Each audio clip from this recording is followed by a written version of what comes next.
Es la primera vez que lo hacemos de esta manera y espero que todo salga bien y que todos quedemos satisfechos y que al finalizar, si nos gustó la experiencia, la podamos volver a repetir. Estamos saliendo en directo en este momento por nuestro canal de YouTube, Centro Evangélico Vida Nueva, y creo que también por Facebook. Pero aparte de eso, hay una serie de hermanos que están conectados también a través de Zoom, que nos estamos viendo las caras, yo a ustedes y ustedes a mí, y ellos me van a hacer una serie de preguntas. Sé que hay muchos hermanos que se han quedado fuera, pero la dinámica esta tarde es la siguiente. Usted haga su pregunta, una vez que haya escuchado la respuesta, salga de la reunión y así nuestro hermano Alberto desde Fuerteventura y nuestro hermano Armando, pues le darán lugar a otra persona para que pueda hacer su pregunta, ¿de acuerdo?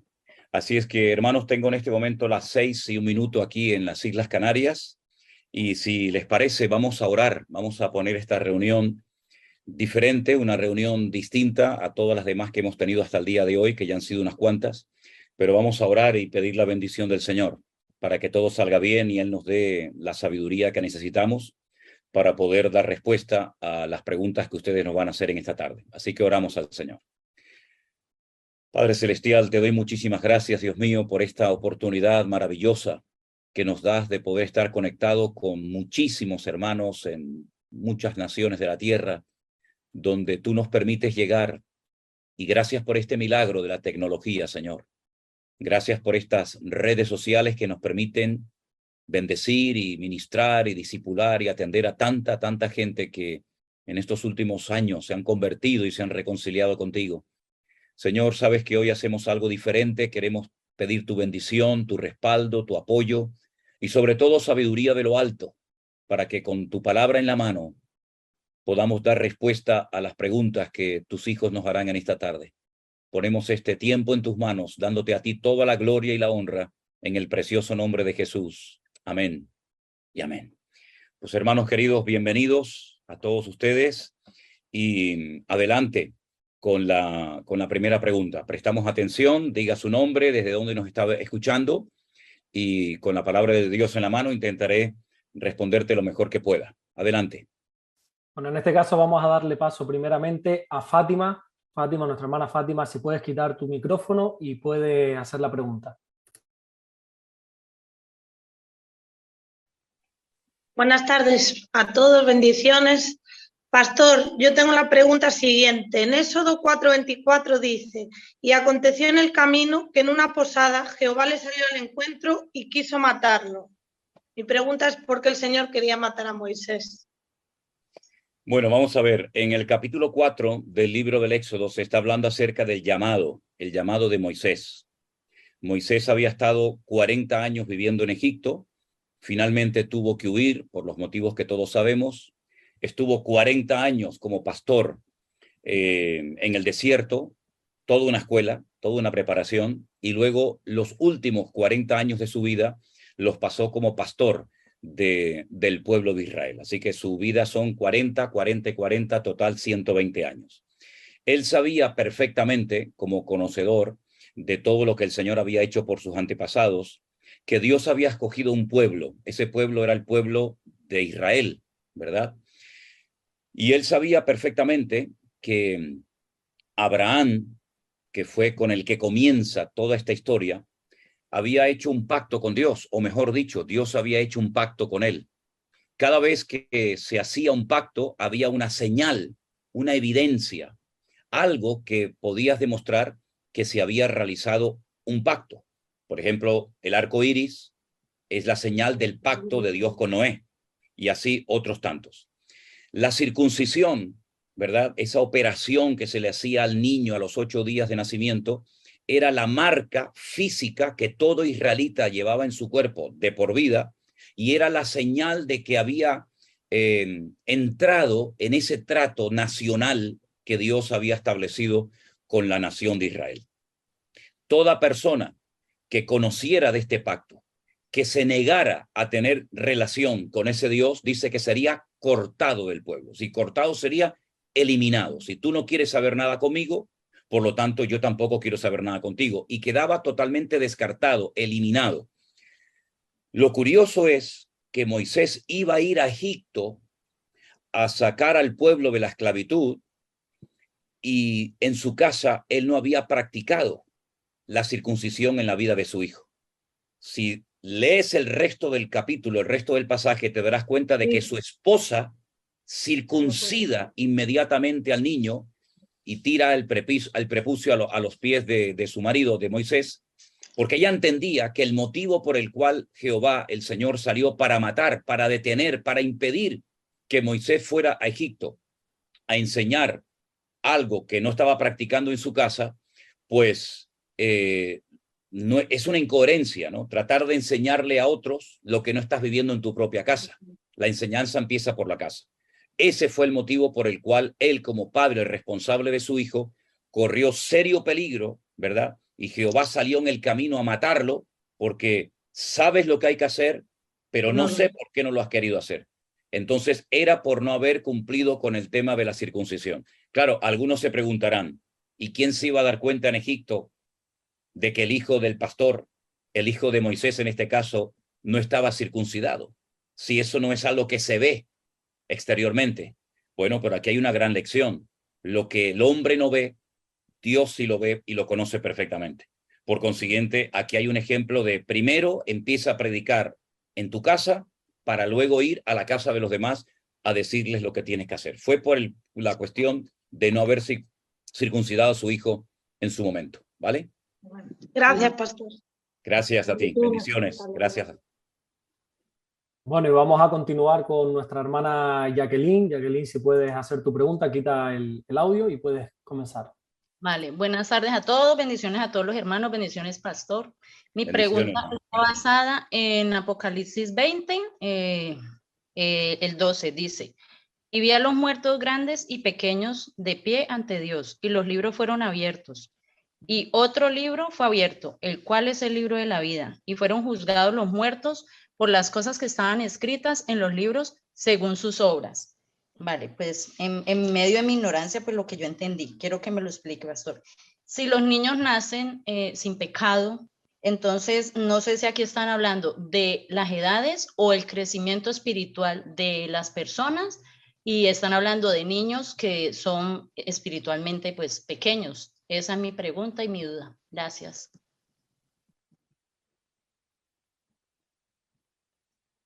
¿Tienes el silencio puesto, pastor? Si lo puedes quitar. Perdón. En el capítulo 20 estaba diciendo del libro del Apocalipsis, hay dos sesiones muy importantes. La primera nos habla acerca del milenio, que va desde el versículo 1 hasta el 10, y del 11 hasta el 15 nos habla acerca del juicio ante el gran trono blanco. Esto no es casualidad. Aquí hay un dato muy interesante. Este juicio ante el gran trono blanco se lleva a cabo al final del milenio. Eso es un dato a tener en cuenta. No es un juicio que se lleva antes del milenio, sino después del milenio. ¿Cuándo es el milenio? Después de la gran tribulación, ¿vale? Es para que nos posicionemos y sepamos en qué momento de la historia nos encontramos. Una vez que termina el milenio, se produce ante el gran trono de Dios un juicio. Un juicio que no es para ver quién se salva y quién se condena. No. La característica principal del juicio ante el gran trono blanco es que se abren los libros, el libro de la vida fundamentalmente, y nadie de los que aparece en ese juicio delante de Dios va a ser salvo. El libro de la vida se abre única y exclusivamente para demostrar que ninguno de los que aparecen frente a ese trono, su nombre está escrito en el libro de la vida, ¿vale?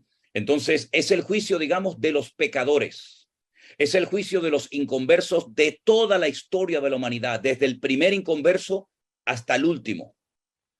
No es el juicio para la iglesia, no es el juicio para los creyentes, ni muchísimo menos. Es un juicio única y exclusivamente para los inconversos. Ese es un dato muy importante. Ahora, cuando en el versículo 2 se dice que Juan vio a los muertos grandes y pequeños, no está hablando de tiempo o de edad cronológica. No está hablando de gente adulta y de niños pequeñitos. No, la expresión grandes y pequeños es una expresión que significa todas las clases sociales y condiciones. En vez de decirlo así, lo dice grandes y pequeños. No se refiere a gente de 70 y 80 años para arriba y a niñitos de 4 o 5 años. No tiene nada que ver ni con el crecimiento espiritual, porque ahí no habrán cristianos. No es para juzgar la madurez o el crecimiento espiritual de la gente. Es para demostrarles que por sus delitos y pecados no pueden encontrarse sus nombres en el libro de la vida y por consiguiente no pueden entrar a la nueva Jerusalén, que es la que se relata a continuación en el capítulo 21. Así que repito, la expresión grandes y pequeños de pie ante el trono de Dios se refiere a todas las clases sociales y condiciones. Es simplemente una forma diferente de decir lo que acabo de comentar, ¿vale?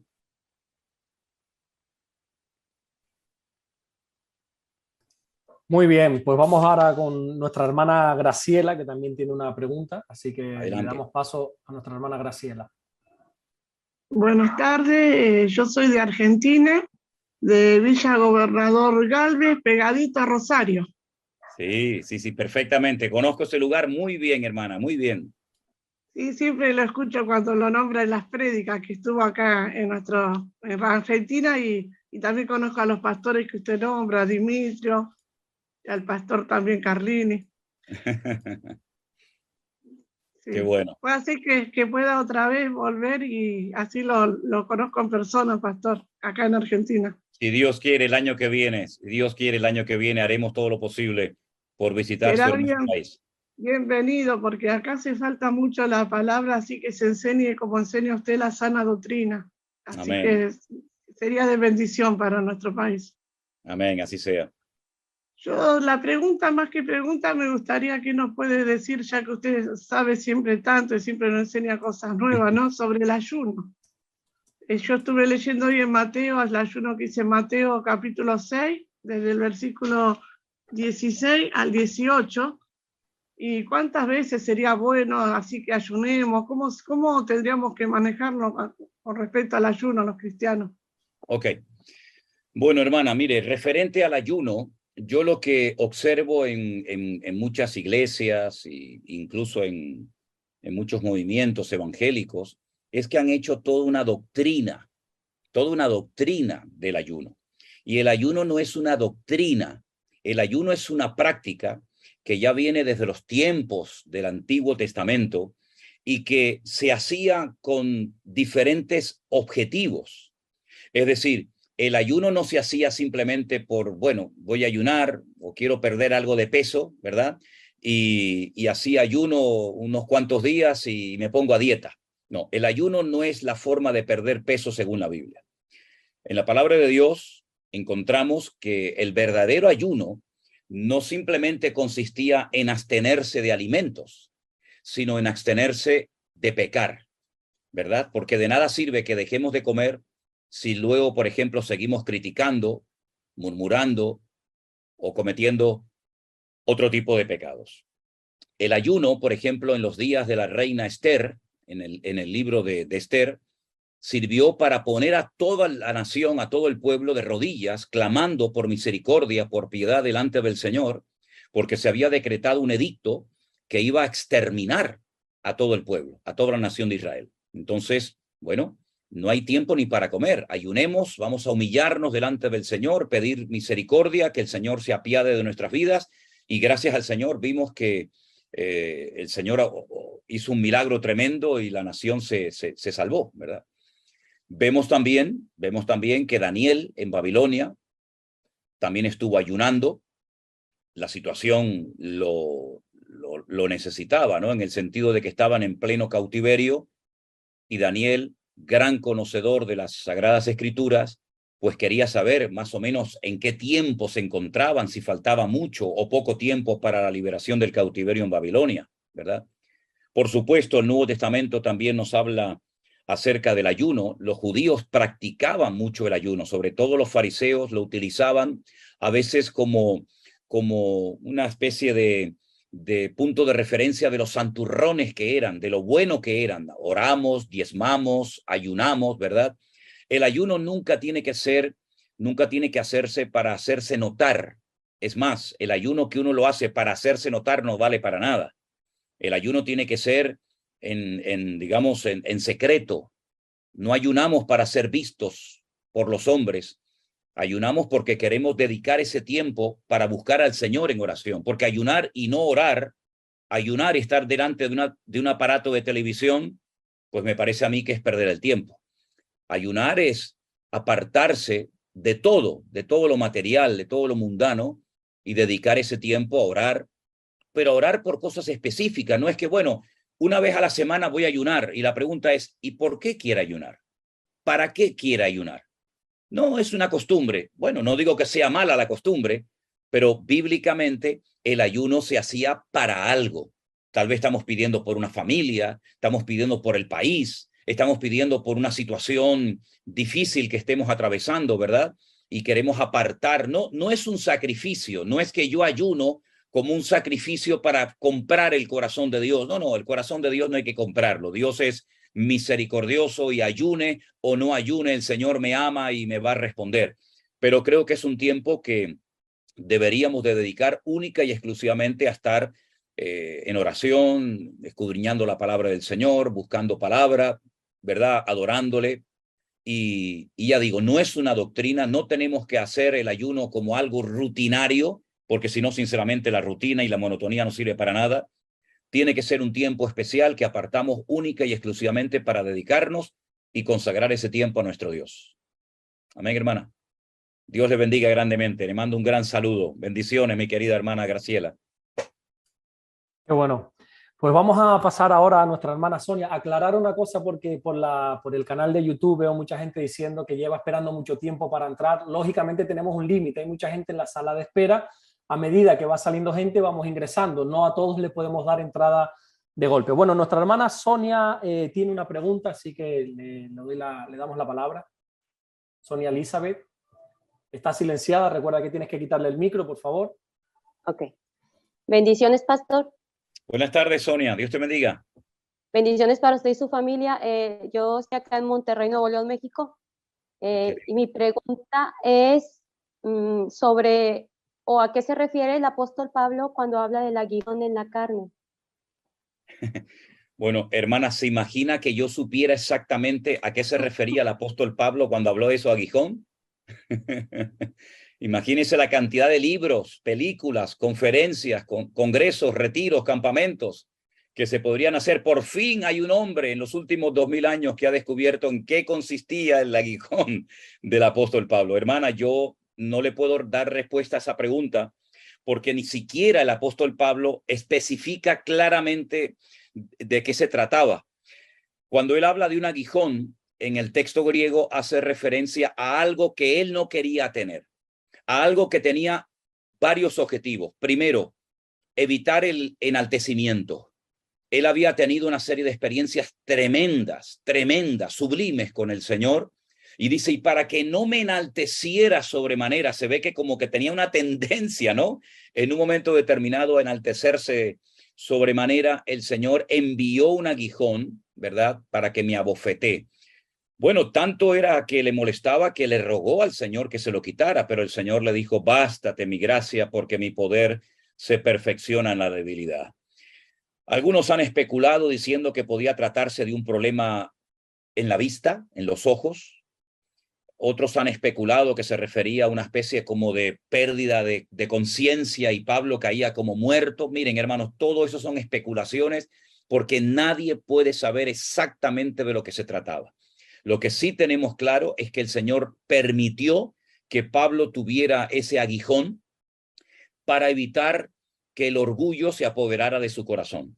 Todos los seres humanos tenemos tendencias, unos a una cosa y otros a otra, y en este caso el Señor le mandó el aguijón a Pablo para hacerle un favor, para que no se echara a perder por el excesivo conocimiento que él tenía, por las tremendas visiones y revelaciones que había recibido de parte del Señor. Por lo tanto, es algo que le molestaba, algo que le recordaba su carnalidad, pero nadie le puede decir específicamente de lo que se trataba. Creo que será una pregunta que tendremos todos que hacerle al apóstol Pablo, ¿no? Cuando lleguemos a la presencia del Señor y lo conozcamos personalmente, ¿no le parece? Amén. Bueno, muchas gracias, pastor. Bendiciones. Dios le bendiga, hermano. Un saludo a los hermanos de México. Bendiciones. Bye. Muy bien, pues vamos a continuar con nuestra hermana Ana, que realizaba una pregunta, así que le vamos a dar paso, si se puede presentar, decir de dónde está conectada. Hola, buenas tardes, yo soy Ana, me conecto desde Ferrol, Galicia, aquí en España. Mi pregunta es sobre Nehemías 3, ya escuché algunas predicaciones sobre las puertas, pero me gustaría... Perdón, ¿has dicho Nehemías o Jeremías? Nehemías 3. O Nehemías, ok, sí.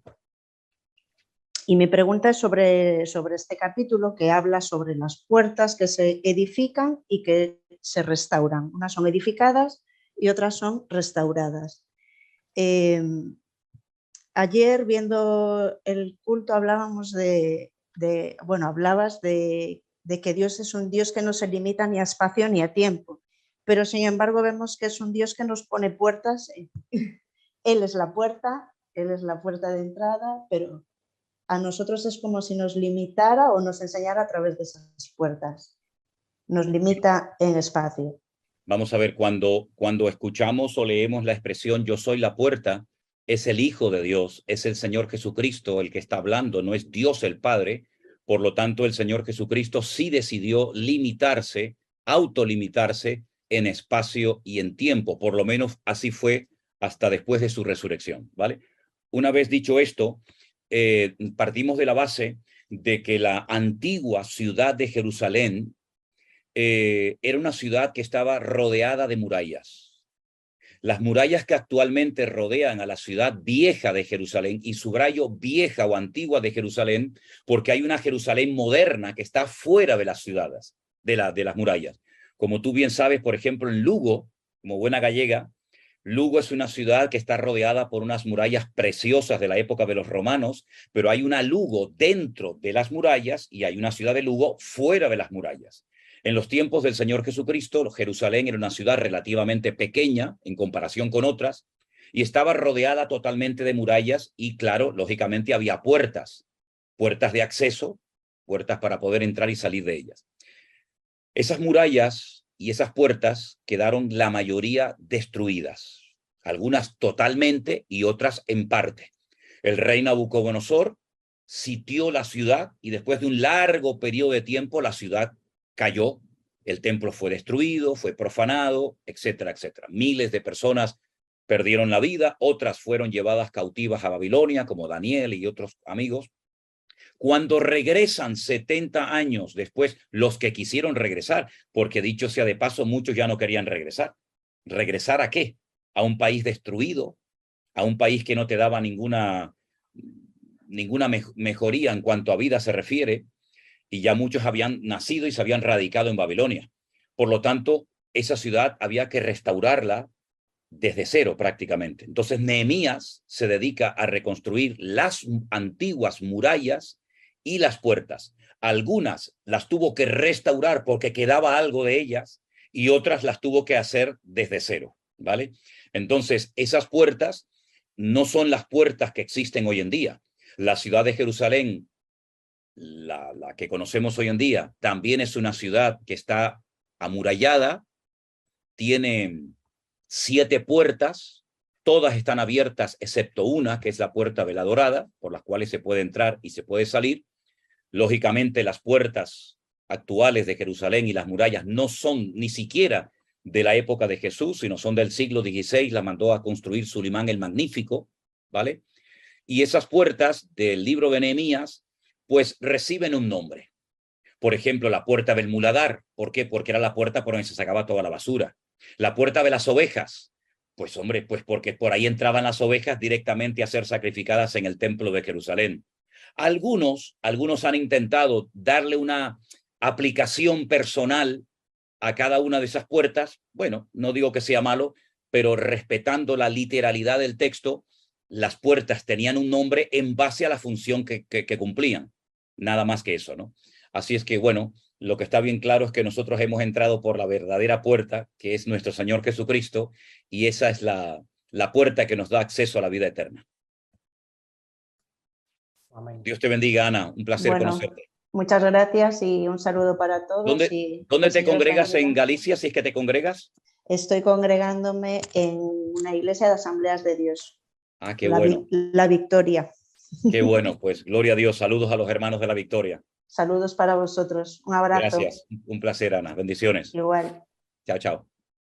Bueno, tenemos ahora otra pregunta. Nuestra hermana Vanina, así que si puede comentar su pregunta. Sería bueno ir incorporando a otras personas, ¿verdad, Alberto? Hola, ¿qué tal? Lo estamos haciendo, sí. Hola, Vanina, buenas tardes. Hola, pastor, encantadísima. Bueno, mi pregunta se refiere con Génesis 6 y dice así: aconteció que cuando comenzaron los hombres a multiplicarse sobre la faz de la tierra y les nacieron hijas, que viendo los hijos de Dios que las hijas de los hombres eran hermosas, tomaran para sí mujeres y escogiendo entre ellas.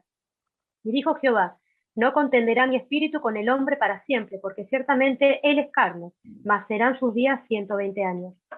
Mi pregunta es esta: ¿quiénes eran la diferencia de los hijos de los hombres con las mujeres?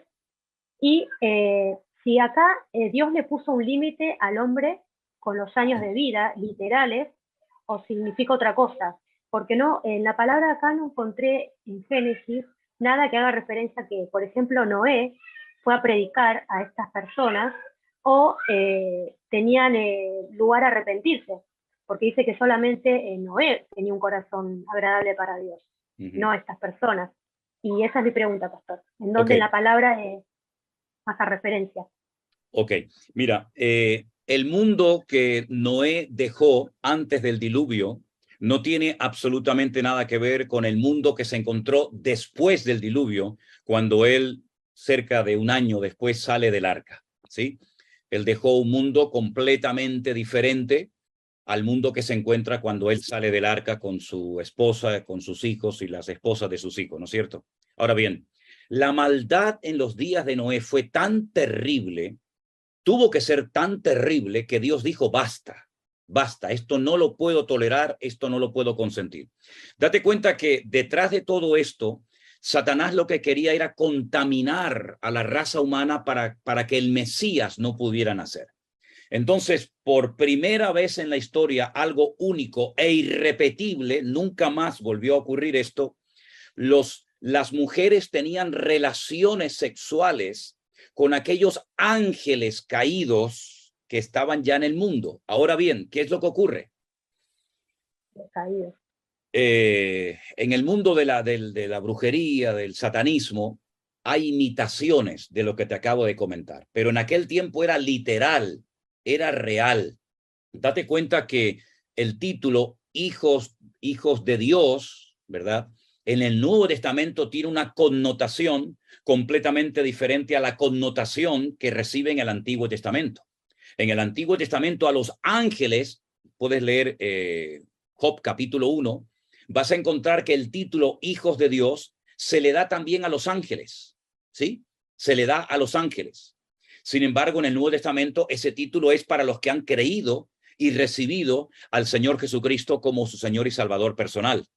Por lo tanto, lo que hubo una especie de una mezcla, un sincretismo entre el mundo espiritual y el mundo natural, entre aquellos demonios que tomaban como forma humana y mantenían relaciones sexuales con las mujeres, y Dios dijo: basta, esto no lo puedo tolerar, no lo puedo permitir, y por eso fue una de las causas principales del diluvio. A partir de ese momento, Dios acotó la vida, la longevidad de los seres humanos. Ya no iban a vivir tanto.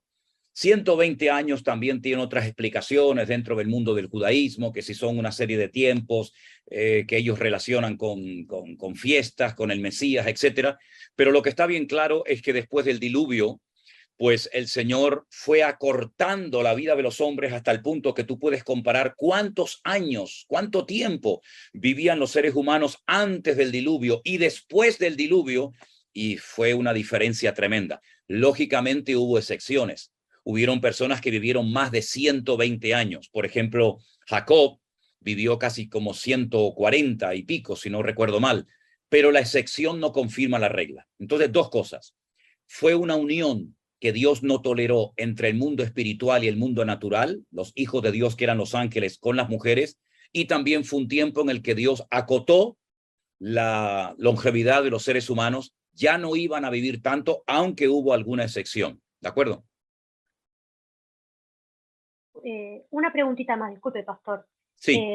Pero Dios le dio la oportunidad a ellos que se arrepintieran, o directamente solamente quiso que entrara Noé y las familias. No. El arca de Noé tenía capacidad para que miles de personas pudieran entrar. De hecho, hoy, justamente hoy, mira tú por dónde estábamos viendo el arca de Noé que ha hecho un multimillonario cristiano, me parece que aquí en los Países Bajos, en Holanda, que lo utiliza como una herramienta evangelística. Ha estado 20 años construyendo el arca de Noé tal y como cuenta la Biblia, con animales y con visitas turísticas, ¿verdad? Es decir, Noé no estuvo simplemente construyendo un arca para meter animalitos y 8 personas. Dice la Biblia que fue pregonero de justicia, y fue un predicador. Fue un hombre que trabajaba y predicaba. Lo que pasa es que la gente se burlaba, la gente se reía, y por eso dice el Señor Jesucristo en Mateo 24, que así será como en los días de Noé, que no entendieron hasta que Noé entró en el arca. Noé no fue un egoísta que sabía lo que iba a ocurrir y se cayó la boca. No. Noé hablaba, Noé predicaba, Noé advertía, pero los resultados no fueron los esperados, y menos mal que por lo menos sus hijos y sus esposas pudieron entrar en el arca. Pero la voluntad de Dios es que se salvaran muchísimas personas, pero Dios no salva al que no quiere salvarse. ¿Está? Muchísimas gracias, pastor. Bendiciones, un saludito. Gracias a ti. Muy bien, pues estamos respondiendo las preguntas por orden, ¿de acuerdo? Nuestro hermano Mateo también tenía una pregunta, nuestro hermano Mateo Rubén, si se puede presentar y hacer la pregunta.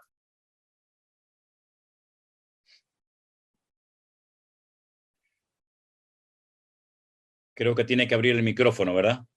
Sí, está silenciado. Tienes un simbolito en la pantalla con el micrófono en rojo. Si le das... Bueno, lo que lo vas mirando, vamos a darle paso, si quieres, a... La siguiente te respondemos, Mateo. Vamos a darle paso a Sandra. Sandra López, que tiene una preguntita también. Hola. Hola, ¿me escuchan? Hola, Sandra, buenas tardes. Hola, soy de Chile. Ah, qué bueno. Dios le bendiga, hermana. Un placer hablar con usted en directo. Gracias. Para mí igual ha sido de gran bendición todo este tiempo. Yo con mi esposo somos nuevitos en esto de estar escudriñando la palabra, así que tenemos una pregunta que es más o menos difícil para la mayoría de todos los cristianos y que siempre trae polémicas. Quiero en esta hora que usted me guíe en cuanto al pago del diezmo, ya que sale en Malaquías.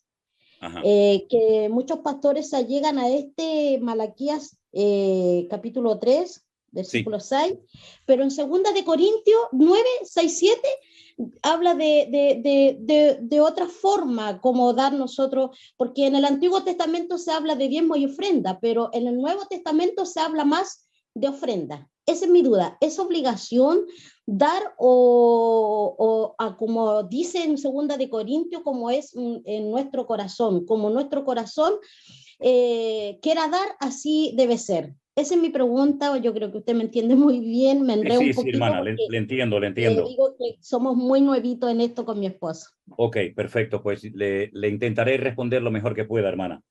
La cita que usted ha mencionado de 2 de Corintios 9, 6, dice: el que siembra escasamente, también segará escasamente.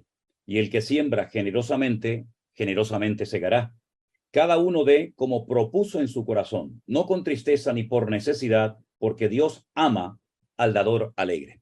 Mire, el tema de los diezmos efectivamente fue una ley que el Señor le dio al pueblo de Israel dentro de otras muchas leyes. Quiero recordarles que cuando el pueblo de Israel recibió la ley, la Torá, en el monte Sinaí, en el desierto, recibieron pues los 5 libros de la ley, que los tenemos en nuestras Biblias, son los primeros 5 del Antiguo Testamento, y en esos 5 libros hay 613 mandamientos. El diezmo es uno, pero hay 613 mandamientos en total. ¿Para qué servía el diezmo? ¿Para qué se utilizaban los diezmos? Bueno, cuando el pueblo de Israel entra en la tierra prometida, el Señor le dijo a Josué que repartiera la tierra a todas las tribus de Israel, menos a una. Le dijo que a los levitas, que eran los sacerdotes, no se les diera tierra. Por consiguiente, si no tenían tierra, no podían dedicarse a la agricultura ni a la ganadería. Entonces, esta gente, ¿de qué iba a vivir? Bueno, el Señor entonces diseña un sistema extraordinario para poder mantener a los sacerdotes o levitas, que consistía en la ley del diezmo. Cada familia de Israel, que no fueran levitas, sacerdotes, tenían que apartar el 10% de lo que pudieran. Los que eran agricultores, los que eran ganaderos, y si vivían muy lejos, podían vender la mercancía, convertirla en dinero y llevarla al templo de Jerusalén cuando el Señor lo estableciera.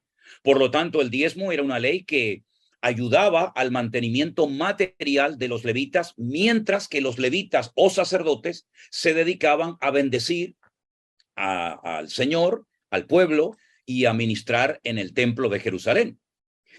La ley del diezmo era correcta. Cuando el pueblo de Israel era mezquino, era avaro, y no daba el diezmo, automáticamente las familias de los levitas, que eran muchísimos, se sentían tremendamente perjudicadas porque no tenían otra fuente de ingreso más que la generosidad del pueblo de Israel.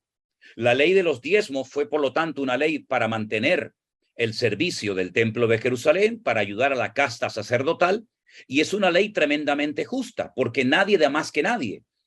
El rico da el 10%, el pobre da el 10%, y en definitiva era una ley de igualdad que el Señor mostró para el pueblo de Israel. Hoy en día, en la mayoría de las iglesias, se enseña el tema del diezmo.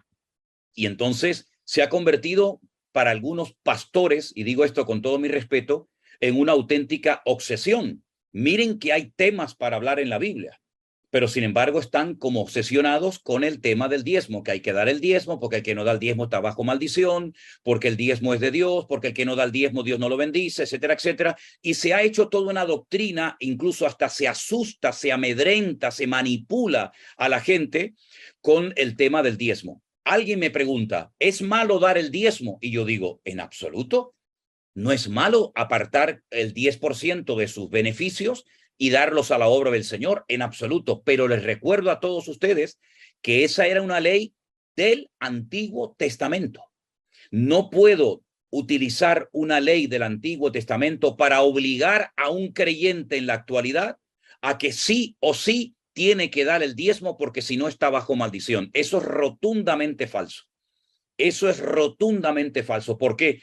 Porque Cristo se llevó en la cruz del Calvario, cuando murió por nosotros, todas y cada una de las maldiciones que eran producto de la ley. Nosotros ya no estamos bajo la ley, ya no estamos bajo ese régimen. Ahora estamos bajo la gracia, bajo el evangelio. Y el evangelio no se puede mezclar con la ley, ni la ley con el evangelio. Por lo tanto, somos generosos. Dice que cada uno dé conforme a lo que ha sentido en su corazón, el diezmo, ofrendar, etcétera, pero no por presión. Las cosas hoy en día no se tienen que hacer por presión, sino por convicción, por amor al Señor, no por miedo a ser maldecido, porque yo no voy a ser maldecido, porque yo soy bendito en el nombre del Señor. No porque si no lo doy, el Señor me castiga. Eso es conocer muy poco o prácticamente nada al Señor. El ladrón en la cruz, el Señor le dijo, hoy estarás conmigo en el paraíso, y nunca dio el diezmo. Por lo tanto, queridos hermanos, el diezmo no es malo darlo. Está muy bien dar el diezmo. Hay muchos hermanos en nuestra congregación que sin enseñarles nada acerca de este tema, lo hacen voluntariamente, anónimamente. En nuestra iglesia el que diezma lo hace anónimamente. No necesitamos saber quién da y quién no da, porque lo que damos lo damos para la obra del Señor y no para el hombre, ¿verdad? Pero no es una doctrina, no es algo que se tiene que utilizar para amedrentar, para manipular y para enseñar a los creyentes, sino las cosas se tienen que hacer por amor y por convicción al Señor y no por presión ni por miedo a quedar mal delante de Dios o delante de los hombres. Nosotros somos salvos, las cosas viejas pasaron, he aquí todo es hecho nuevo, por lo tanto nosotros ya no tenemos que vivir bajo ese juicio, esa condenación de la ley, sino que ahora somos nuevas criaturas en Cristo Jesús. Y un buen creyente también se caracteriza por ser una persona generosa y dadivosa a la obra. Y termino diciendo esto.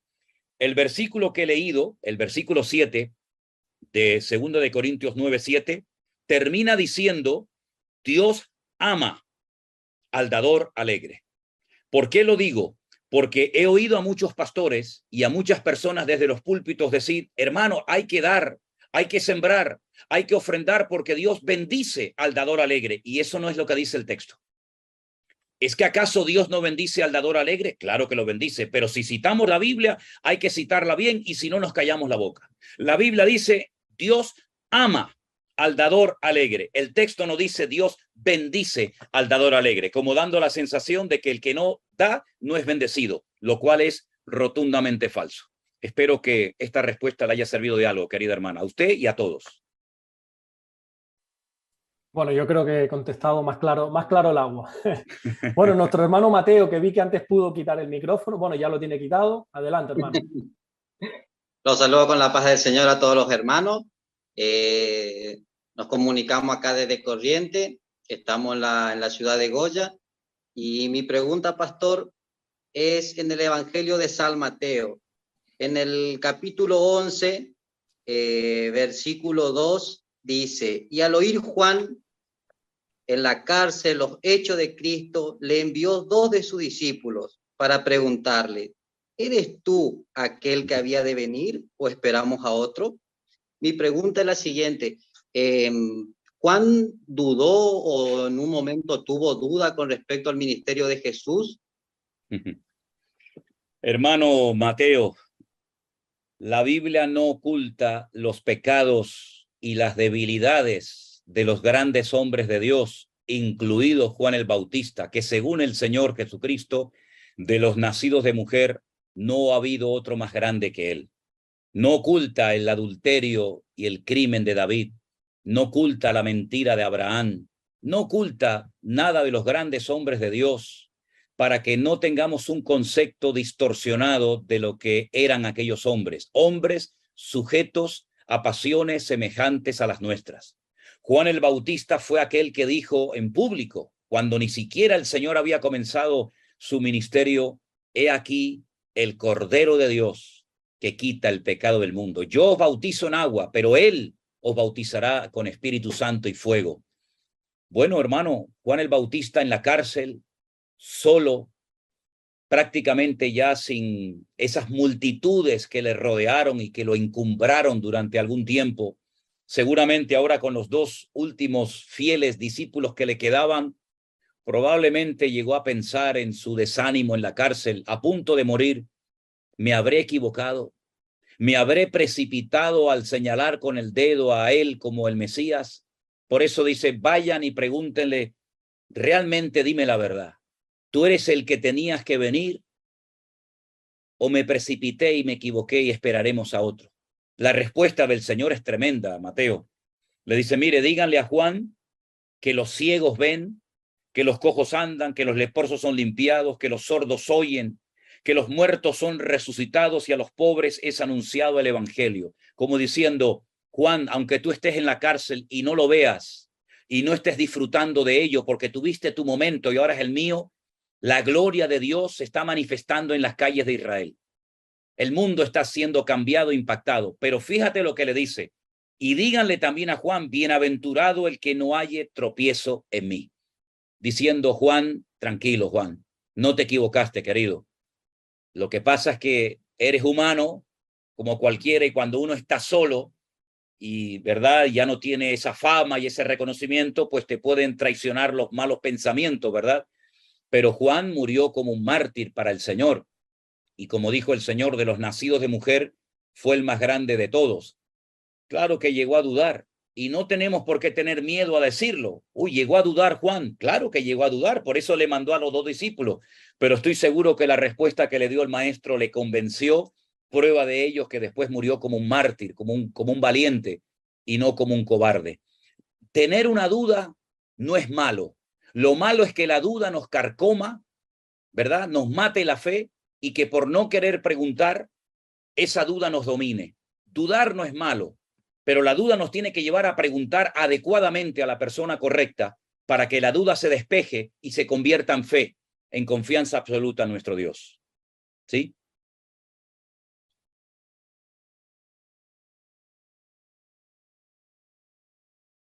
Un gran saludo, Mateo. Dios te bendiga. Una pregunta más con respecto al mismo evangelio. Y ahí en la parte donde dice, pero hablando siempre, ¿no?, en Mateo, dice, pero el más pequeño en el reino de los cielos, mayor es que él. ¿Qué referencia hace Jesús con respecto a eso que habló ahí en esa parte? Bueno, mi hermano, vamos a ver, lo que para nosotros es algo grande, importante, tal vez para el Señor no tenga ninguna importancia o viceversa. El servicio es lo que le da grandeza a una persona y no tanto los milagros, cómo predica, cómo enseña o cuánta gente tiene o deja de tener.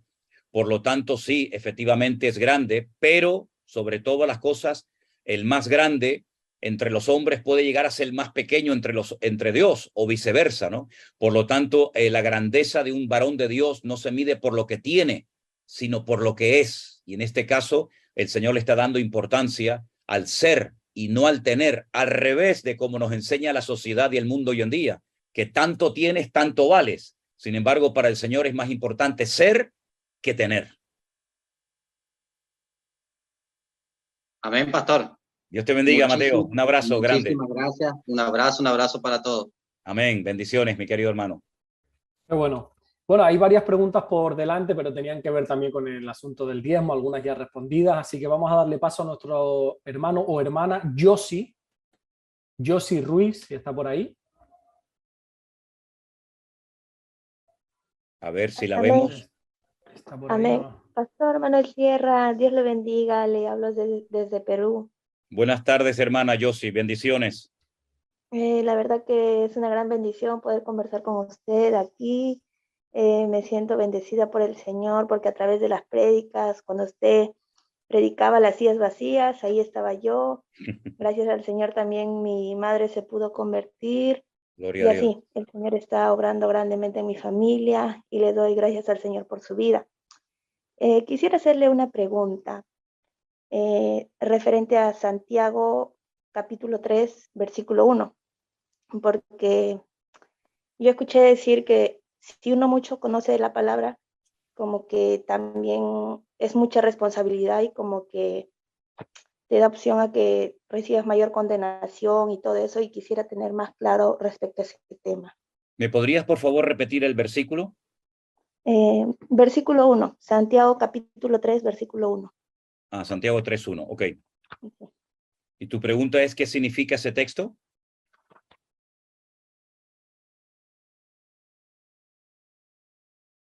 Sí, te preguntaba, ¿tu pregunta es qué significa Santiago 3:1? Sí, pastor, quisiera Ok. tener más claro ese versículo. Listo, leamos el versículo pues. Dice, hermanos míos, no os hagáis maestros muchos de vosotros, sabiendo que recibiremos mayor condenación. Primero, hacerse uno maestro. El reconocimiento viene por parte de Dios, el respaldo viene de arriba y no de abajo. Cuando nosotros nos queremos hacer pasar por maestros, cuidado, porque si dices que sabes mucho y que eres un maestro, un doctor en la palabra de Dios, cuidado no sea que te vayas a condenar por tanto que dices que sabes. Lo que está bien claro, dice la palabra de Dios, que al que mucho se le da, también mucho se le demandará. Por consiguiente, cuando una persona dice que sabe mucho de la Escritura, bueno, pues en base a ese conocimiento que dices tener, el Señor te juzgará y te pedirá que le rindas cuentas. El problema era que muchos en la época de los apóstoles, en la época de los discípulos, en los primeros siglos, muchos querían hacerse notar. o se proclamaban apóstoles, o se llamaban profetas, o se llamaban ministros del evangelio o maestros. Y entonces lo que Santiago está diciendo aquí no es que sea malo saber de la Biblia, en absoluto. ¿Cómo va a ser pecado saber mucho de la Biblia? Lo que es pecado es no saber nada de la Biblia. El problema no está en lo que sabemos. El problema está en por qué queremos saber tanto, qué aplicación le vamos a dar a ese conocimiento que hemos adquirido. Por lo tanto, si yo me quiero hacer un maestro, si yo me quiero hacer pasar por un maestro, pues ten cuidado, porque como maestro vas a ser juzgado. Cada uno va a ser juzgado por la luz, por el conocimiento que tenía. Pero el problema no está en saber mucho de la Biblia, porque claro, si no da la impresión de que la ignorancia es una bendición y el conocimiento es como un gran problema. No, no, para nada. El problema es ser un ignorante, no ser un docto, un entendido en la palabra. El problema es cuando nosotros queremos presumir de un conocimiento que a lo mejor después no estamos llevando a la práctica. Lo bueno sería leer todo el capítulo 3 de la carta a Santiago para que veas en el contexto en el cual Santiago dirige estas palabras, ¿sí? Amén, pastor. Amén. Muchas gracias. Dios siga bendiciendo su vida y la vida de su nieto, que nos alegramos bastante, de verdad. Bendiciones, muchas gracias. Gracias, hermana Yossi. Saludos para los peruanos. Hasta luego. Gracias. Chao, mi hermana. Adelante. Veo un montón de manos levantadas, Alberto. Tal vez Antonio Pérez, ¿no? No sé si es el lugar para Antonio. Alberto. Ahora me escucha, sí, perdón. Estoy haciendo por orden a medida que me lo han mandado, ¿vale? Entonces, bueno. Ahora tocaría el turno para Mónica Chacón, si está por ahí, para que pueda quitar su micrófono. Ahí está. Bendecidos, amados hermanos, querido Pastor Manuel, qué gusto de poder estar en contacto con ustedes. Han sido una gran bendición para mi vida en este tiempo de la pandemia. Mi pregunta es la siguiente, Pastor. Yo estoy basándome en la palabra de Dios en Deuteronomio 28:5, donde dice, bendita serán tu canasta y tu arteza de amasar. Tengo el caso de una hermana en Cristo que nos frecuentamos mucho, que siempre sufre del pan en la mesa, siempre sufre de escasez. Ella tiene 5 hijos mayores ya, que no la sustentan, justamente sufre porque sus hijos tienen su hogar, pero no la sustentan, su esposo es anciano, y siempre su dolor, su aguijón, como dice Pablo, es eso, de la escasez para llevarse el pan a la mesa, ¿no? ¿Qué le estaría pasando a la hermana? ¿Por qué no tiene bendición? Pero la hermana en cuestión de la que me está hablando junto con su marido, ¿está trabajando o no? No, ellos son ancianos, ellos no trabajan.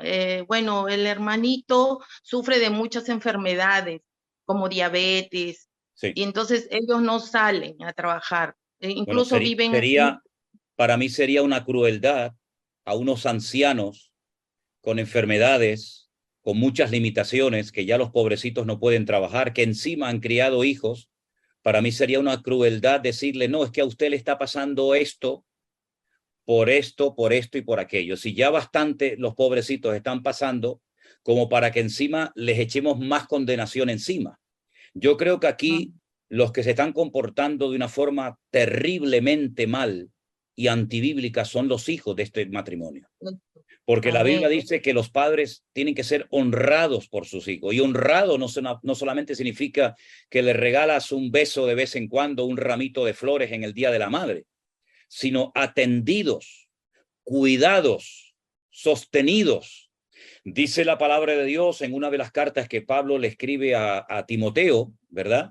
Que cuando una mujer, en este caso habla de viudas, se podría aplicar también a padres ancianos, tiene hijos, que los hijos ayuden a sus padres en lo material como en su día ellos fueron atendidos materialmente por sus padres. Así que aquí en primer lugar, los que están obrando mal, que se les tendría que caer la cara de vergüenza, no es a estos pobres hermanitos ancianos ya enfermos, sino a estos hijos. ¿Dónde está el amor de esos hijos?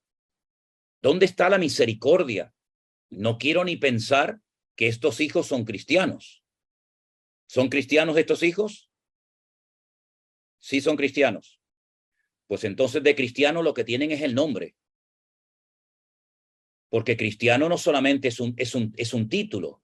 El cristianismo hay que demostrarlo. Por lo tanto, lo que hay que enseñarle a estos muchachos, no sé qué edad tienen, lo que el pastor tendría que sentar a estos muchachos y decirle: a ustedes no les da vergüenza que vuestros padres no tengan para comer y que ustedes tengan a vuestros padres ancianos abandonados. Se los tenía que caer la cara de vergüenza. Así que déjense de tanto cristianismo y de tanto golpe de pecho y de tanto culto y de tanta Biblia y atiendan primeramente a sus padres. Y si después de exhortarlos, y si después de decirles que tienen que cuidar bíblicamente y por amor a sus padres no lo hacen, entonces no quedaría más remedio que la iglesia de la cual ellos fueron o son miembros tendría que ayudar materialmente a estos hermanos. Lo que no puede ser es que haya hermanos que no tengan ni para comer, miembros de una iglesia, y los hijos no les hagan caso y tampoco la iglesia les preste atención. Entonces, ¿dónde está el cristianismo? El cristianismo, que es cantar, gloria a Dios, aleluya, aleluya, y vemos a los hermanos pasar necesidad, apuros económicos y hambre, a gente anciana. Este cristianismo a mí no me atrae lo más mínimo. Así que si yo fuera el pastor de esos muchachos, lo primero los sentaba a todos y les decía: vergüenza os debería de dar de no estar atendiendo a vuestros padres. Así que o hay un cambio o a ver qué hacemos. Y si no lo hacen, pues ese cristianismo no sirve para nada. Y entonces la iglesia, lógicamente, tendría que actuar en consecuencia. Pero decirle a estos hermanos que eso les pasa por esto, por aquello, me parece sinceramente una crueldad. Si vemos a un hermano padecer necesidad y no abrimos la mano, ¿dónde mora el amor de Cristo en nosotros? El amor de Cristo, ¿qué es? Para gloria a Dios y aleluya. Ese cristianismo ni es cristianismo ni es nada, no sirve para nada. Ok, pastor, una consulta. Y en el caso que no estemos pastoreados, porque nuestro pastor, porque ella es de mi congregación, desde antes de la pandemia estábamos congregándonos. Con la pandemia hasta la fecha, nuestro pastor no abre la iglesia en forma presencial. ¿Todavía no han abierto la iglesia? No, pero Perú ya ha dejado que abra, pero mi pastor por voluntad no abre la iglesia y se está dedicando más a negocios de productos de la China. O sea, ahorita nosotros somos un grupo de 4 mujeres que nos congregamos por forma voluntaria, porque no queremos perder la fe, nos alimentamos, estudiamos la palabra. Mire, hermana, sola. Discúlpeme, mire, a mí estas cosas me hacen sentir muy mal. Si ese pastor, después de tanto tiempo, no ha abierto su congregación, ha abandonado a sus ovejas y se está dedicando a los negocios, ese señor no es digno de llamarse pastor. ¿Cómo un pastor va a cerrar la iglesia, abandonar a sus ovejas, dedicarse a los negocios y no atender las necesidades materiales y espirituales de su pueblo? Ese señor no es pastor. Por favor, busquen una iglesia de sana doctrina y como Dios manda, pero ese señor no tiene derecho a llamarse pastor, que se dedique a sus negocios. Porque además le digo algo, la Biblia dice que todo el que milita, y es palabras de Pablo a Timoteo, todo el que milita en el reino de Dios no puede dedicarse a negocios. Pero ¿qué ejemplo le está dando este caballero a su congregación? Hermano, ya la pandemia terminó hace mucho tiempo y en Perú, en Bolivia, en Ecuador, en muchos países, ya las iglesias se han vuelto a abrir. No todas, pero ya muchas se han vuelto a abrir. Entonces, hermanas, reúnanse, tomen una decisión, ayuden por amor de Dios a este matrimonio, hagan lo que puedan. Pero llamar a este señor pastor cuando a estas alturas no ha abierto la iglesia, por favor, es que ustedes lo que le tendrían que llamar a este señor y decirle: mire, dedíquese a sus negocios, pero usted no me va a pastorear a mí, porque usted no es un ejemplo para la Grey. Usted está atendiendo más sus negocios que al pueblo de Dios. Por lo tanto, usted no es pastor. Usted será negociante, comerciante o lo que quiera, pero usted de pastor no tiene nada.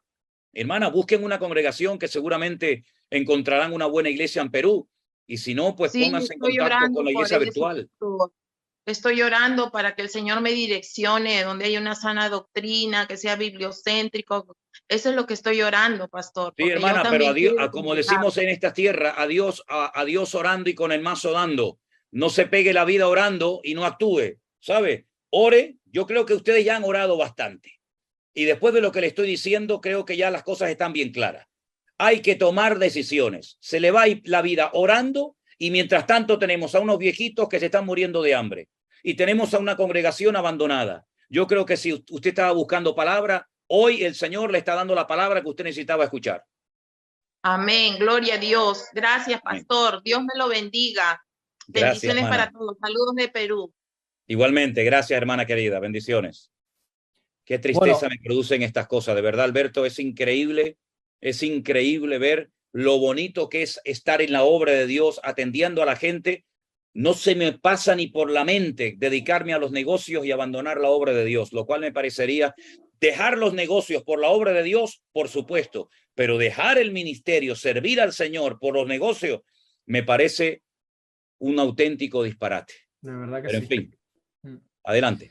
Bueno, vamos a darle paso a la siguiente pregunta, que es nuestra hermana Edith. Si puede quitar el micrófono y hablar. Edith.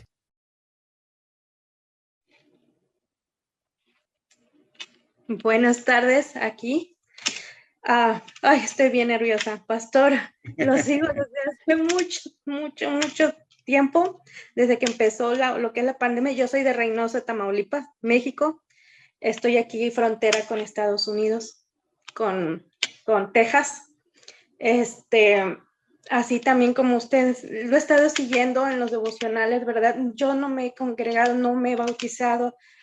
Yo fui, estuve de religión católica, pero ahora con lo de la pandemia, como usted dijo, nos frenaron. Yo tenía de aprender, de conocer más a Dios, y Dios me mandó con usted que empezaron sus opcionales y siempre lo he escuchado desde el 2020. Desde el 2020 hasta ahorita lo he estado siguiendo en todas sus oraciones.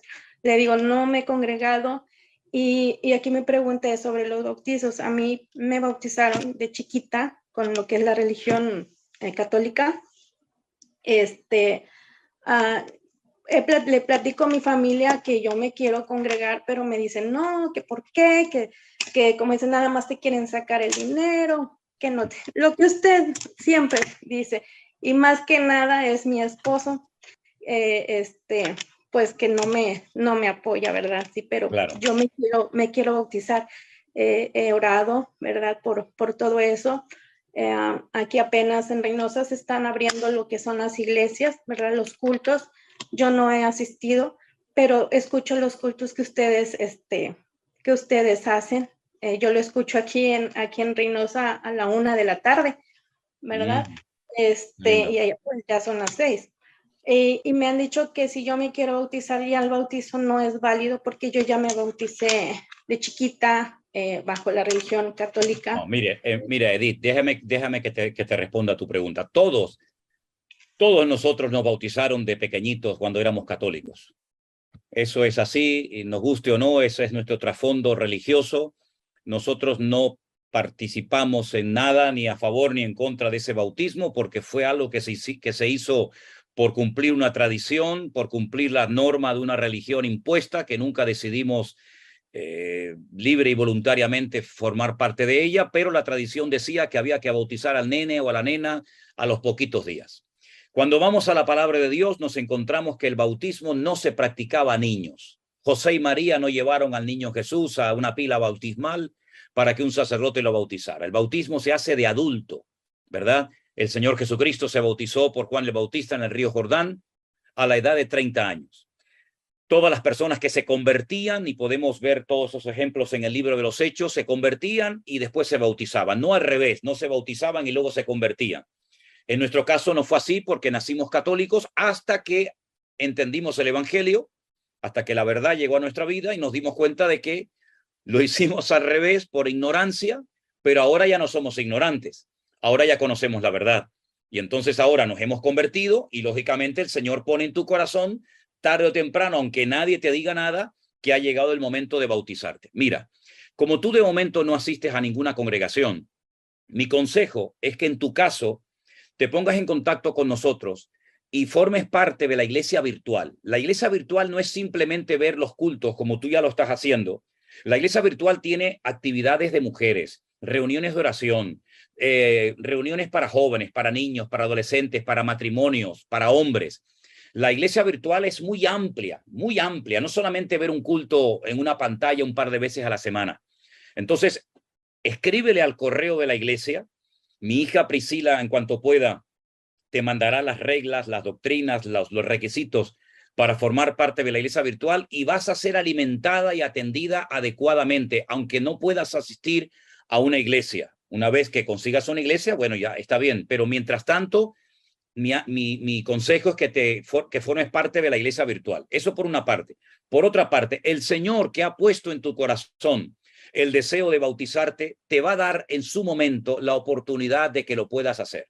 No te preocupes, no te agobies, no pasa nada si de momento no te puedes bautizar, no te preocupes, el Señor no tiene prisa, Él hace todo decentemente y con orden. Tú no te preocupes que, mira, yo he hecho muchísimos bautismos en México, ahora hemos estado en México y bautizamos a gente de Chihuahua, gente de Yucatán, gente de Distrito Federal, es decir, tú no te preocupes por eso que vas a tener la oportunidad, de hecho hay muchos hermanos que están todavía esperando a que lleguemos y los bauticemos. De momento, ponte firme, madura en el Señor y cuando llegue el momento lo podrás hacer sin ningún problema. Que no te apoya tu marido, bueno, ten paciencia, no quieras convertir a tu marido en 3 días, ten paciencia, ámalo, respétalo, que él vea un verdadero cambio en tu vida, que no vea que ahora estás solamente pensando en la Biblia y te olvidas de atenderlo a él también como esposo, como marido. Atiéndelo, ámalo y el Señor hará la obra. Ora mucho por él, dale ejemplo, dale testimonio.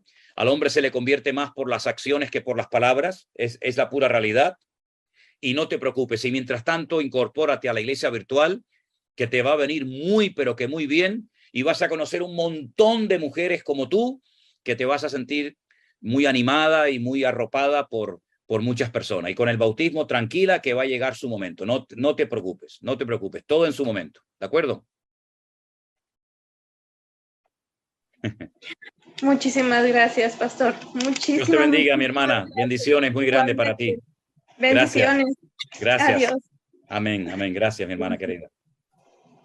Bueno, hay tiempo Hermanos, para hay un montón de preguntas todavía, ¿verdad? Y ya hemos pasado más de la hora. Bueno, venga, vamos a dar lugar a unas cuantas más. Venga, perfecto. Pues vamos a darle lugar ahora a nuestra hermana Linda.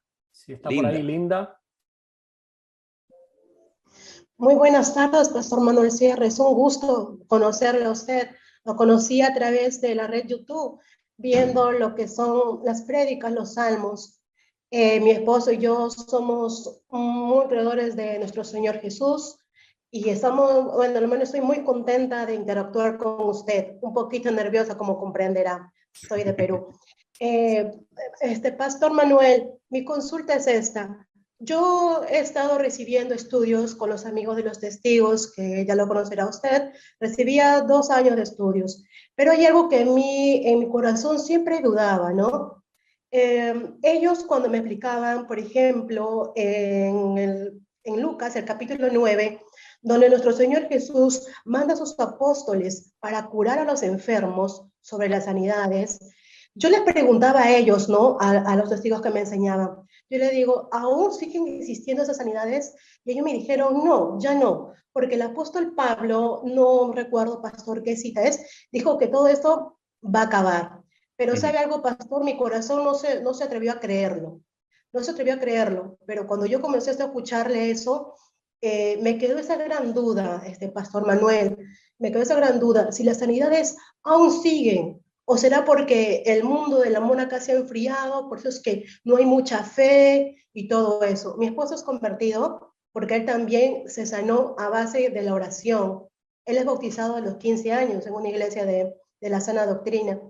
Y él es una persona así. Yo no soy bautizada ni congregada todavía, pero como yo le digo, he estado con ellos, los testigos estudiando, pues me dijeron eso, pero yo estoy en esa duda, Pastor Manuel. Bueno, yo quisiera mire, que me pudiera explicar, ¿no? Mire, hermana, la cita que usted me hacía referencia a ella y que no se acordaba, está en Primera de Corintios, el capítulo 13. Primera de Corintios, el capítulo 13, a partir del verso 9, dice, en parte conocemos en parte profetizamos, mas cuando venga lo perfecto, entonces lo que es en parte se acabará. Después dice, ahora vemos por espejo oscuramente, mas entonces veremos cara a cara, ahora conozco en parte, pero entonces conoceré como fui conocido. Ahora permanecen la fe, la esperanza y el amor. Estos tres, pero el mayor de ellos es el amor. Mire, hermana, los que hemos cambiado somos los seres humanos, los cristianos. Cristo no ha cambiado. Dice la Biblia en la carta a los hebreos que Jesucristo es el mismo ayer, hoy y por los siglos. En ninguna parte de la Biblia se nos enseña que hoy en día ya el Señor no actúa con poder, con señales, con milagros, con prodigios. Esos son excusas que presentan no solamente los testigos de Jehová, sino aquellas personas que dudan del poder de Dios. Nuestro Dios, gracias al Señor, no ha cambiado. Yo soy testigo y puedo dar testimonio personal de que a mí el Señor me sanó y el Señor a mí me liberó y el Señor a mí me salvó. Y tenemos muchos testimonios entre nosotros, ¿verdad? De personas que han sido sanadas milagrosamente por el poder de Dios. Yo no sé si usted vio lo que grabamos en el Congreso de la Iglesia Virtual de este año en el mes de febrero, cuando nuestro hermano Luis, que es de Guatemala, vino desde Bélgica a dar testimonio de cómo el Señor lo sanó milagrosamente de un cáncer terminal. Yo no olvidaré nunca cuando este hermano con lágrimas desde el hospital me llamó junto con su esposa, nuestra hermana Alexandra, me llamó para despedirse. Pastor, le llamo para despedirme. Estoy aquí en el hospital, me han dado 3 meses de vida como máximo y me han dicho que de aquí ya no salgo, aunque me van a dar quimioterapia. Así es que gracias por todo. Le dije, hermano, tranquilo, eso es lo que dicen los hombres. Vamos a orar y que se haga la voluntad del Señor. Y este hombre, Dios lo sanó milagrosamente y en el mes de febrero de este año vino a Toledo a nuestro primer congreso de la Iglesia Virtual y dio testimonio con documentos, con papeles de su milagro y de la transformación tan grande que el Señor había hecho. Bueno, si los testigos de Jehová dicen que ya no existen los milagros, allá ellos. Si hay incluso cristianos evangélicos que dicen que ya no existen los milagros, ni las sanidades, ni los milagros, ni las proezas y la maravilla, bueno, allá ellos, que Dios los bendiga. Pero yo sigo diciendo que nuestro Dios es el mismo, Él no ha cambiado, ¿verdad? Por lo tanto, lamentablemente usted fue adoctrinada o discipulada durante un tiempo por unas personas que dudan del poder de Dios. Y basta que una persona dude del poder de mi Dios para yo no seguir bajo la tutela ni bajo el auspicio de esas personas. Yo quiero que me atienda una persona que crea en un Dios vivo, en un Dios que no cambia, en un Dios inmutable, en un Dios todopoderoso. Pero que a mí me digan personas supuestamente conocedoras de la Biblia que no lo son, porque se han tenido hasta que crear, inventar su propia Biblia, que me digan a mí que ahora mi Dios no sana, no hace milagros, discúlpeme, usted está insultando a mi Dios. Yo conozco a mi Señor, yo conozco a mi Dios y mi Dios no ha cambiado. Mi Dios es todopoderoso. Los que hemos cambiado somos nosotros. Dios no ha cambiado, Él es el mismo, ¿verdad? Por lo tanto, mi querida hermana linda, yo le digo que la enseñanza que estas personas le han dado no es la correcta y yo creo que usted lo que debería hacer es directamente ir a la palabra del Señor, pedirle al Señor que le hable y que le ministre y no ponerse nunca más bajo los estudios de una secta que lamentablemente no cree en el poder de Dios. Así que espero que usted se dé cuenta de que ese no es el camino correcto, mi querida hermana. Pastor Manuel, muchísimas gracias. Con esto usted acaba de aumentar, como dice mami, fe mi creencia, porque como yo digo, mi corazón se dudaba a creer eso, por esa enseñanza que yo tuve. Claro. Es más, como yo le digo al padre de mis 3 niñas, también él es curado, también sanado por el Señor. Entonces esa era mi duda, pero ahora ya no me queda más duda. Y yo estoy agradecida con usted por haberme discernido este pensamiento. Muchas gracias, Amén. Pastor Manuel Tierra, que Dios lo bendiga. Dios te bendiga, hermana, y ya llegará el momento también, como le dije a la otra hermana, de que te podamos bautizar. Así que tranquila, que todo viene en su momento. Dios te bendiga grandemente, mi hermana. Qué bueno. Vamos a darle entonces paso a la siguiente pregunta, que es nuestro hermano Antonio Pérez. Si puede quitar el micrófono y preguntar. Por fin, Antonio, por fin. Llegó la hora. Un gusto, Pastor José Manuel Sierra, es una bendición, le agradezco lo que hace por todos nosotros, estoy verdaderamente conmovido. Hace año y medio, bueno, no, hace 2 años más o menos, me convertí al Señor. Gloria a Dios. Gloria a Dios, nuestro Señor, encantado porque es lo bueno que me ha dejado la pandemia.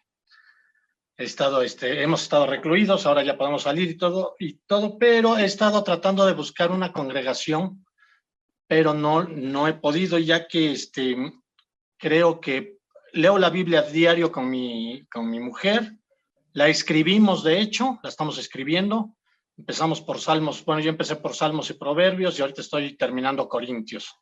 Wow. Ahí vamos, mi mujer. Ella ya terminó el Nuevo Testamento y ya pues, ahorita está en Salmos y no la ve llegar, ¿no? Porque sí está largo, obviamente, ¿no? Estamos en esa tarea, estamos muy contentos con la palabra de nuestro Señor, vemos sus devocionales. Mis preguntas, mi mamá falleció hace 2 meses, más o menos, 2 meses y pico, y fue incinerada, ella aceptó a nuestro Señor Jesucristo y fue incinerada. Mi pregunta es si es malo el incinerarse, y también me gustaría saber de su iglesia virtual, porque por lo mismo que no me he congregado, porque he encontrado, una vez nos congregamos mi mujer y yo, y en esa congregación nos dijeron que era malo hablar en lenguas. Ella habla en lenguas, a mí me gustaría poder interpretarlas, ya que ella las habla, yo poder interpretarlas. Si es malo el hablar en lenguas, si es mal, son malos. Yo sé que no son malos esos dones, pero es malo, yo creo que es malo que digan que no las aprendamos. Y si también es bueno que haya, no que sea bueno, hay congregaciones que tienen apóstoles, ¿eso es real? Y tampoco estoy bautizado, yo espero que me llegue el momento. Yo no estoy ni bautizado ni por la católica, ¿no? Ya. Perdón, pero a grosso modo esas son mis dudas. En cuanto a la palabra, no, porque llega el momento y pues no tengo duda en ello. Claro. Mire, Antonio, vamos a ir por partes. Por favor, si su mamá ya fue incinerada, ya está. Ya no hay marcha atrás. Es algo que se hizo y ya está. No tenemos por qué sentirnos culpables por algo que se hizo. De esa manera, usted ya no tiene absolutamente nada que hacer, ni a favor ni en contra de aquel acto. Bíblicamente le digo que incinerar, quemar a la gente no era lo correcto. Lo correcto siempre fue darle una sepultura lo más dignamente posible a la persona que fallecía, sea papá, mamá, esposa, hijo, lo que fuera. En aquella cultura, en la cultura oriental, la cultura bíblica, quemar a una persona era lo peor, era como una humillación, ¿no? Era no presentarle los respetos oportunos a la persona. Yo sé que se ha convertido en una práctica habitual hoy en día. Yo sinceramente no la recomiendo, no me gusta el que un cristiano decida, bueno, quémeme, ¿no? Yo lamentablemente también tengo que decir que mi padre pidió ser incinerado y así él pues dejó este mundo, aunque era creyente, ¿verdad? Pero mi opinión personal es que yo no le recomiendo a nadie que se incinere. Ahora, como son tal vez cuestiones de conciencia, no es algo 100% bíblico, a favor o en contra, yo doy en esta ocasión mi opinión y creo que no es correcto que a un ser querido se le incinere. Pero bueno, en cuanto a eso, Antonio, como usted comprenderá, ya no se puede hacer absolutamente nada. Ya eso es algo que pasó y pasó, ¿no? Por otra parte, la iglesia virtual no está en contra de que una persona encuentre o se congregue en una buena iglesia. Al contrario, el problema, y lo digo con mucha tristeza, es que hoy en día se ha convertido en algo a veces muy complicado encontrar una una buena iglesia, una iglesia de sana doctrina, una iglesia donde se predique la palabra de Dios. Y entonces hay gente que me dice, yo para escuchar tonterías o cosas antibíblicas, sinceramente, pastor, prefiero quedarme en mi casa, y lo entiendo. Entonces la iglesia virtual, como le decía anteriormente a esta hermana, es mucho más que ver un culto una vez a la semana por la pantalla de una computadora. Ahí hay reuniones para matrimonios excelentes, buenísimas. Reuniones para varones, para jóvenes, para jovencitos, reuniones de oración. Hay actividades prácticamente a diario dentro de la iglesia virtual. Si usted no está congregándose en ninguna iglesia, yo le aconsejo a que escriba al correo de la iglesia, mividanueva@mividanueva.org. Lo puede ver en la página web, mividanueva.org. Y usted pida información, diga, mira, yo no soy miembro de ninguna iglesia, me gustaría saber qué requisitos, qué tengo que hacer para formar parte de la iglesia virtual. Le va a venir muy bien, créame, sinceramente, ¿de acuerdo? Entonces, eso por una parte. Yo creo en todos los dones del Espíritu Santo. Yo no creo que ninguno esté caducado. Yo creo que los dones del Espíritu Santo que se mencionan en Romanos capítulo 12 y en Primera de Corintios capítulo 12, todos están en vigor. Ninguno ha caducado. Discernimiento de espíritus, palabra de sabiduría, hablar en lenguas, interpretar lenguas, etcétera, etcétera. Todo tiene que hacerse evidentemente dentro de un orden. El orden ya está en la Biblia. Primera de Corintios 12 y 14, les recomiendo que lean esos dos capítulos, Antonio. Primera de Corintios 12 y el 14 de Primera de Corintios nos habla acerca de cómo se funciona, cómo se manifiestan estos dones, ¿verdad? Sobre todo el de hablar en lenguas e interpretar lenguas. Yo no asistiría a una iglesia, mi opinión personal, Antonio, yo no asistiría a una iglesia donde se corta parte de la Biblia. Decir, no creemos en esto, no creemos en aquello. Bueno, pues mire, yo creo en toda la Biblia. Yo agarro la Biblia y digo, hermano, esto es lo que hay. ¿A usted no le gusta? Bueno, déjela. Pero no puedo hacer una iglesia a mi medida, a mi carta, ¿no? Me gusta esto, esto y esto, y esto lo descarto. Yo creo que la iglesia tiene que creer en todo lo que dice la palabra. Y si en una congregación no se está enseñando toda la palabra, si yo me congrego en esa iglesia, me hago copartícipe de esa doctrina errónea o incompleta. Por lo tanto, hasta que el Señor le ponga enfrente suyo una sana iglesia donde se predica